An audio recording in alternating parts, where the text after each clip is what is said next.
Hello, my friends. I hope you're all doing very well. Today we're going to be learning the 5th chapter in the laws of repentance. We are getting halfway through the laws. And over here today we're going to be learning all about the big question, free will. The Rambam begins by telling us that every single human being, every single person was created by God with free will. And every person has the ability to decide if they're going to be a righteous person or, God forbid, the opposite of righteous. And every person is able to pick if they want to go in the one path or they want to go in the other. As it says in the verse, "Behold, man has become unique as ourselves, knowing good and evil." In other words, a human being, the human species, is singular in the world, and there's no other species resembling it in the fact that we have, on our own initiative, the knowledge and the thought to know good and evil, and we're able to decide this. We're not created robotic, just working off instinct, like an animal or just like a plant, which is just created in a certain form, and that's how they are forever. But rather, a human being has the ability to always be able to decide on their own if they want to go into the path of the good or in the path of the bad. Now, don't think, the Rambam says, don't be a fool and think that God decides what is going to happen to a person, if they're going to be a righteous person or they're going to be a wicked person. But rather, the opposite is true. Every single person has the ability to either be as righteous as Moses, was one of the most righteous people in history, or to be an evil and wicked person like the most evil and wicked people throughout history. And so too also in regards to everything. A person can work on themselves to become smarter, or they can not develop their mind and stay stupid. Or a person can be merciful, or a person can be the opposite of mercy. And so on and so forth with all other traits. A person is able to work on themselves to bring them to develop certain traits within them. And that this is what it says in the verse, that from God does not come good or evil. In other words, God gives us the opportunity to go in either path. And therefore, if a person decides that they want to sin and they go down the wrong path, so then they brought it upon themselves. As it says, of what should a living man be aggrieved? In other words, we did this to ourselves. And this is what it says in the verse. Let us search and examine our ways and return to God. Because these are our ways. These are the ways that we have decided to go down them. And this concept, this idea, is a fundamental principle and an important pillar in the pillar of Torah and mitzvot, in Jewish belief. As God says, "Behold, I have given you today life," and God gives us the opportunity of going in both directions. And if we decide to go in the way of good, then we will have good. And if we, God forbid, decide to go in the other path, so then that's what's going to happen. And in other words, the bottom line is that the Rambam is giving us an understanding that God does not decide what we are going to do.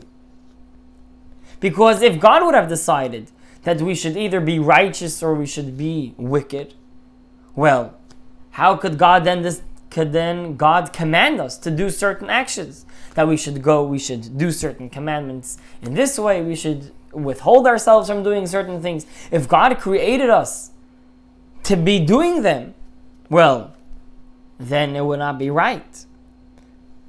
And also, how would we be able to get reward? If we're naturally inclined to do these good things, God created us to be righteous people, well then of course we're going to do them.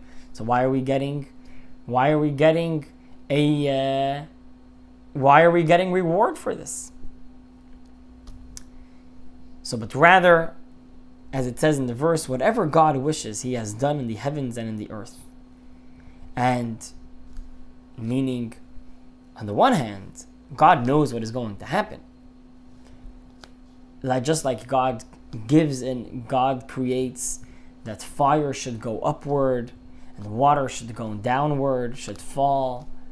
So a human being, God created that we should have free will. That's how God created us.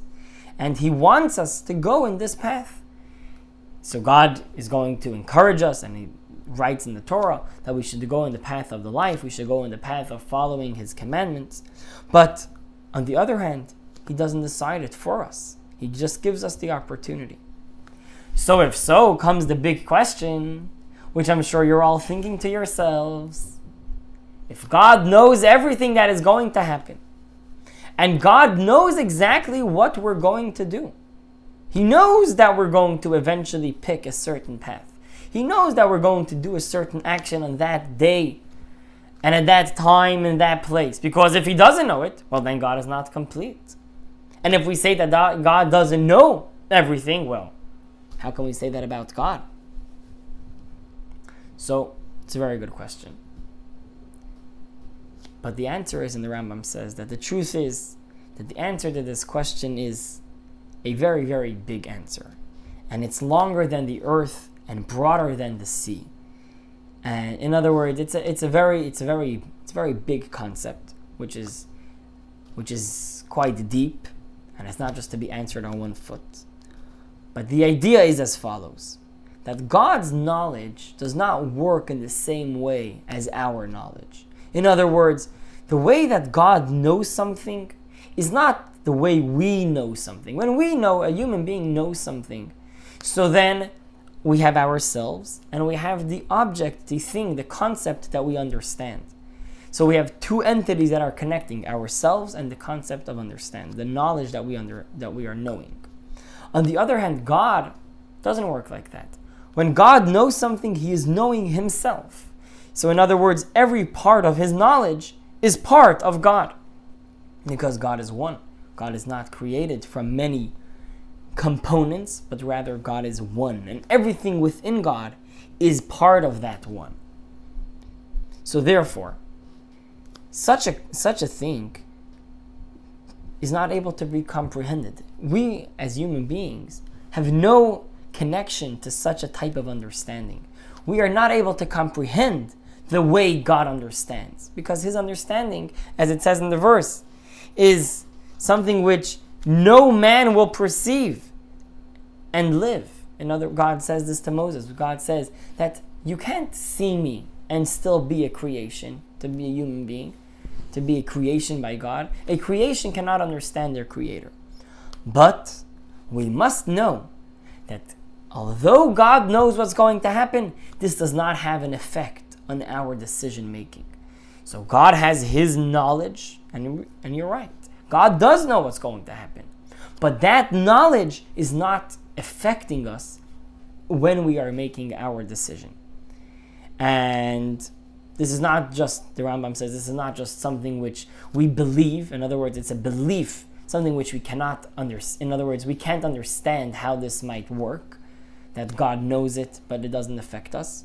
But rather, he says, this is something which we can also understand. It's something which we can comprehend. The fact that although God knows it, it won't affect us. And it's a very, very fundamental concept in the foundation of and in tradition of our faith. And consequently, the prophets taught that a person is judged for their deeds. And according to their deeds, whether they were good deeds or bad deeds, that's how they're going to be judged. Because we have free will at the end of the day. And this is a fundamental principle on which all the words of prophecy are reliant in the fact that we have free will. And God does not interfere, so to speak, into our decision making. Although He knows what is going to happen. But it's a big concept, and there's a lot to talk about it. But over here we're just learning the base of the law, and we can maybe have another opportunity at another time where we can get more involved in the idea of a free will versus God's knowledge. But it's a very fascinating concept. It's spoken about it in Hasidic philosophy very much at length, and there's lots to be discussed, but this is not the platform for it. But this is the chapter of Rambam for today. Chapter 5 of the laws of repentance. Understanding that every single person always is given an opportunity to go in the good path and, God forbid, in the opposite. And we must know this. And no one can come and say, I was never given that opportunity. I was never had the ability, the potential of doing good. And we can't say that about anyone else as well. We must know that every single human being has, at the core of their heart and in the core of their essence, the potential of going in a good path. And sometimes you just have to reveal it. Sometimes it might be covered up by many negative actions that they might have done. But in truth, it's always there. L'chaim.